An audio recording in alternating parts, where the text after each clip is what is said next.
नमस्कार, जन्ममुखी जी लाइव से मैं सरोसिना नवरात्र स्पेशल के आज के एपिसोड में आपका स्वागत है। नवरात्र हमें याद दिलाती है कि नारी केवल परिवार की धुरी ही नहीं बल्कि शिक्षा, संस्कृति और नेतृत्व की भी आधारशिला है। आज हम जिस शख्सियत से बातचीत करने जा रहे हैं वे शिक्षा जगत में एक प्रेरणादायक नाम है। एक स्कूल की निदेशक के रूप में उन्होंने न सिर्फ शिक्षा को नई दिशा दी है बल्कि बच्चों के भीतर आत्मविश्वास, संस्कार और जीवन मूल्यों को स्थापित करने का कार्य भी किया है। उनका मानना है कि शिक्षा ही वह शक्ति है जो समाज में वास्तविक परिवर्तन ला सकती है। तो आइए आज हम बात करते हैं आर महिला स्कूल की सहायक निदेशक पूजा दीक्षित जी से। आपको शिक्षा के क्षेत्र में आने की प्रेरणा कहाँ से मिली? मैं प्रयागराज से हूँ और मेरा पुश्तैनी घर भी प्रयागराज ही रहा।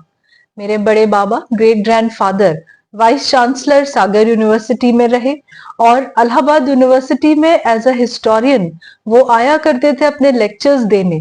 कहते हैं तब आज भी लोगों ने बताया कि अगर हिस्ट्री में पास होना है तो डॉक्टर आरपी त्रिपाठी जी की किताबें पढ़नी पड़ेंगी। तो मैं उनकी ग्रेट ग्रैंड डॉटर। शिक्षा हमारे पूरे घर में रही। पिताजी मेरे आईआईटी कानपुर से, माँ ने अपनी शिक्षा ग्रहण करते हुए उस समय डॉक्टरेट किया साइंस फैकल्टी इलाहाबाद यूनिवर्सिटी से और मैं खुद वहां पे सेंट मेरीज कॉन्वेंट स्कूल से पढ़ के इलाहाबाद यूनिवर्सिटी से मैंने ग्रेजुएशन और पोस्ट ग्रेजुएशन किया। शादी जल्दी हो गई लेकिन फिर भी यहाँ पे आई तो एक शिक्षित परिवार मिला। डॉक्टर्स की पूरी फैमिली थी। तो डॉक्टर साहब मेरे खुद एक ऑन्कोलॉजिस्ट हैं। एमबीबीएस करके, एमएस करके, एफआरसीएस करके वो बनारस हिंदू यूनिवर्सिटी में सीनियर कंसल्टेंट रहे बीएचयू में। वहीं से मेरे ग्रेट ग्रैंडफादर इन लॉ, जिनको मैं आज बड़े गर्व से कहूंगी कि उस समय 1919 में स्थापित, जब बेटियों की शिक्षा पर कोई नहीं सोच रहा था, तब श्री आर्य महिला हितकारिणी महापरिषद बना। बाबा उस समय से बेटियों की शिक्षा में साथ लेके पंडित ब्रजमोहन दीक्षित जी ने बेटियों की शिक्षा पे काम किया, जिसको बढ़ावा मेरे परम पूज्य मेरे ससुर जी डॉक्टर शशिकांत दीक्षित जी ने भी दिया। तो कुल मिला के शिक्षा का आयोग रहा। डॉक्टर्स फैमिली थी इसलिए डॉक्टर साहब को बार बार लगता था कि थोड़ा सा अगर मेडिकल फील्ड भी पढ़ लिया होता तो बेहतर होता।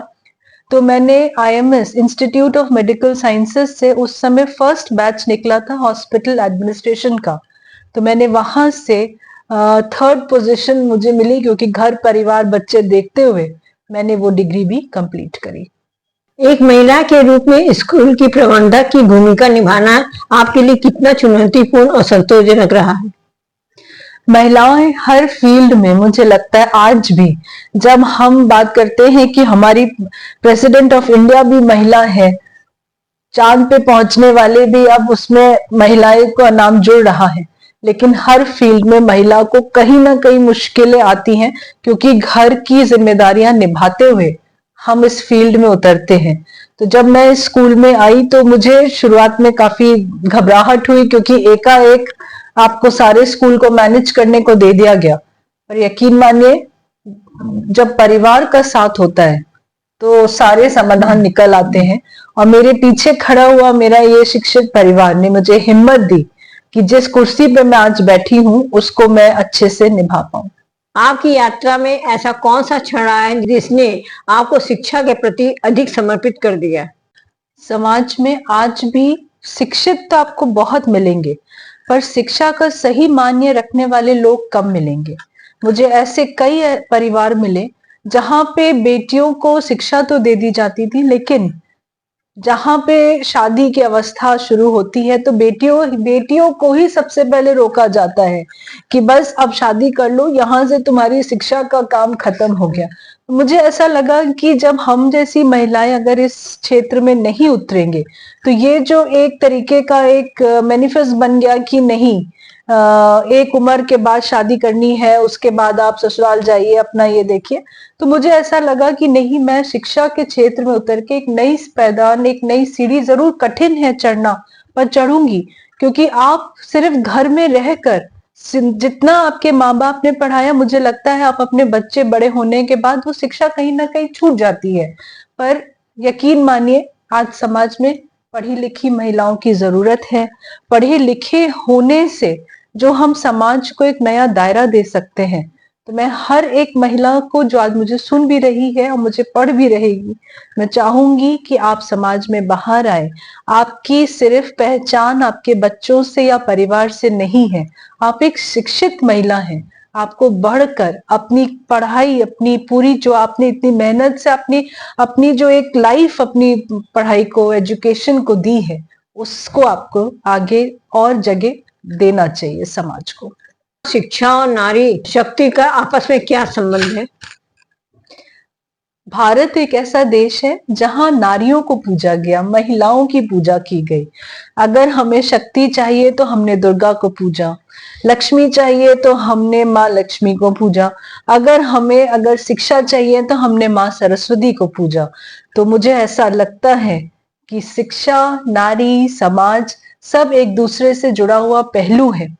जिसने महिलाओं की कद्र की, वो समाज आगे बढ़ा। आज के समय में लड़कियों की शिक्षा को लेकर समाज में क्या बदलाव देखने को मिल रहा है?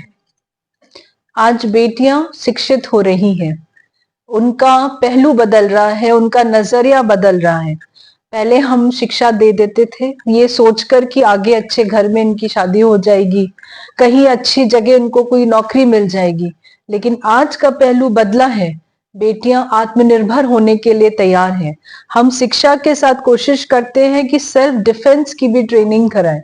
लाठी चलाना आज का नहीं, हमारे युग का बहुत पुराना एक समय था जब रानी लक्ष्मीबाई भी तलवार चलाया करती थी। तो समय आ गया कि बेटियों को शिक्षा के साथ मुझे लगता है कि सेल्फ डिफेंस ट्रेनिंग देने पर आज बेटियों का भी मन है, वो सीख भी रही हैं।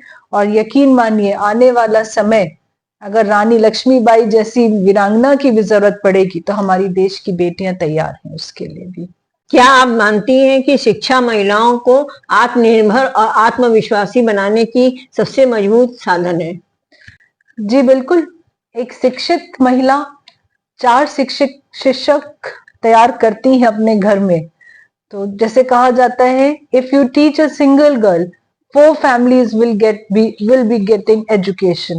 So basically ये यही कहा गया कि अगर बेटियां शिक्षित हो गई तो यकीन मानिए बहुत बड़ा परिवर्तन देखने को मिल तो रहा ही है। पर आने वाला समय भी बेटियों का है, ये मैं हर जगह जाके बोलती भी हूँ और देखती भी हूँ कि मेरे ही स्कूल में इतने सालों में जो मेरे यहाँ 2014 के बच्चे पास आउट और आज जो 2025 में पास आउट होंगे, उसमें जमीन आसमान का फर्क है। बेटियां आत्मनिर्भर हो रही हैं, वो नई टेक्नोलॉजी से रूबरू हो रही हैं, माता पिता की मानसिकता बदल रही है। अगर आप किसी पेरेंट्स के पॉइंट ऑफ व्यू से सोचिए कि इन एजुकेशन देने के लिए वो बेटियों को इंग्लिश मीडियम स्कूल्स में भेज रहे हैं क्योंकि उनकी भी सोच बदली है कि बेटियों को पढ़ाइए। बेटियां आज अपने जब आत्मनिर्भर होंगी तो ना ही सिर्फ माँ बाप का नाम रोशन करेंगी, पर जिस घर जाएंगी उसका भी नाम वहां रोशन करेंगी और एक तरीके से अपने पैरों पे खड़ी हो जाएंगी। मैंने एक बार बहुत गहराई से इस बात पे सोचा कि एक बूढ़ा बाप जब अपनी बेटी की विदाई करता है या शादी तय करता है पहले, तो उसके दिमाग में कई कई चीजें होती हैं कि क्या उसको दूंगा, क्या उसके दहेज में मुझे देना पड़ेगा, बाद में उससे क्या मुझसे क्या मांग लिया जाएगा। लेकिन जो एक शिक्षित पिता है, उसके आत्मनिर्भरता की अगर मैं बात करूं तो वो उसको पता है कि उनकी बेटी इतना पढ़ लिख गई है आज के युग में कि ये सब बातें भी खत्म हो जाती हैं और वो इतना कमा के अपने ससुराल में भी दे देगी कि ससुराल वाले भी खुश हो जाएंगे। तो आप यकीन मानिए आने वाला समय बेटियों का ही है। आपने स्कूल में किस तरह के बदलाव किए हैं?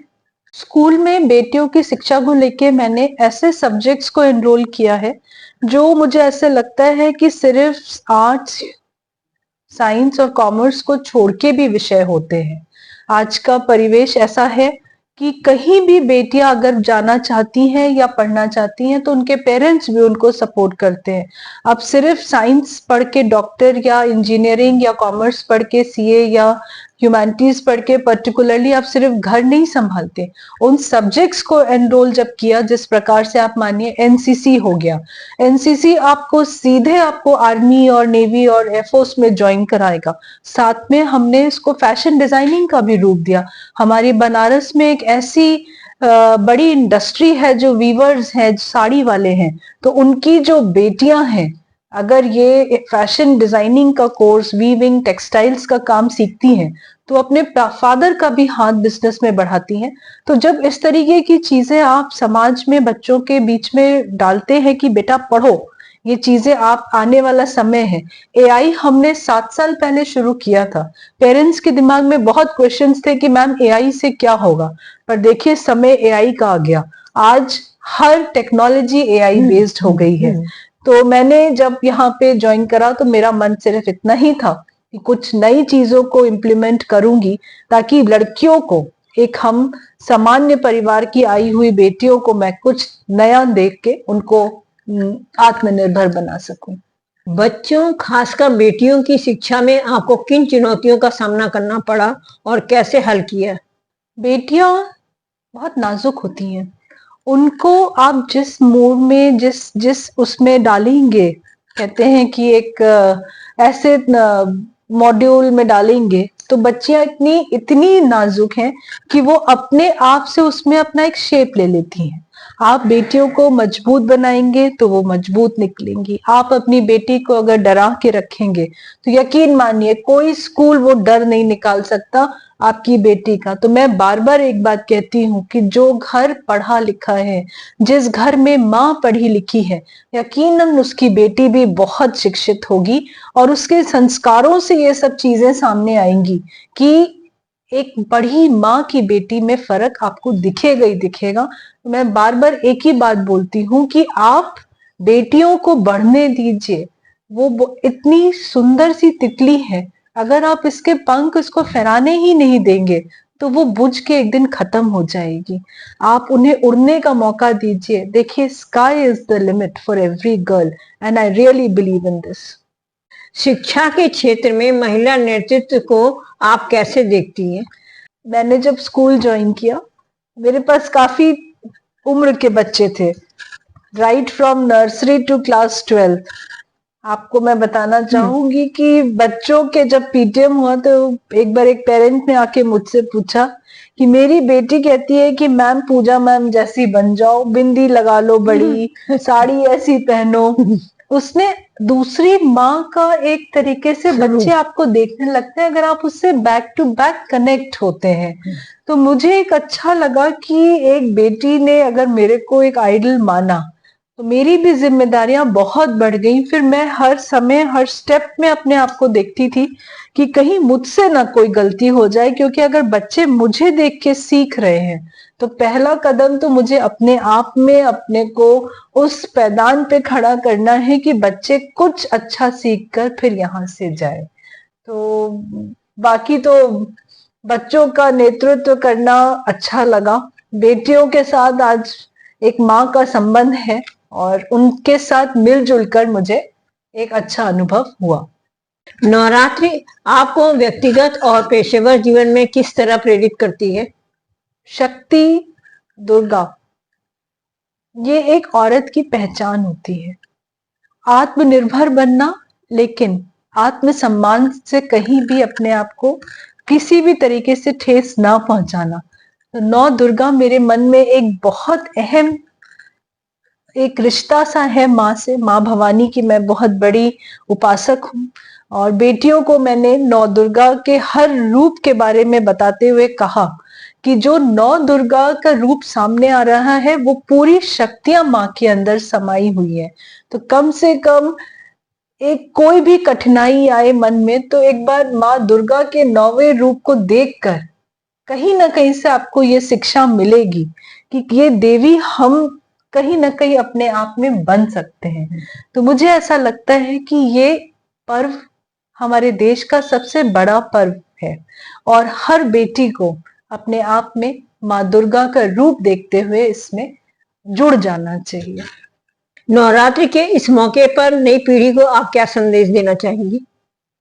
नवरात्रि अपने में ही 9 दिन एक उपासक के रूप में अगर देखा जाए तो माँ भवानी की उपासना है। ये माँ भवानी अपने में शक्ति है।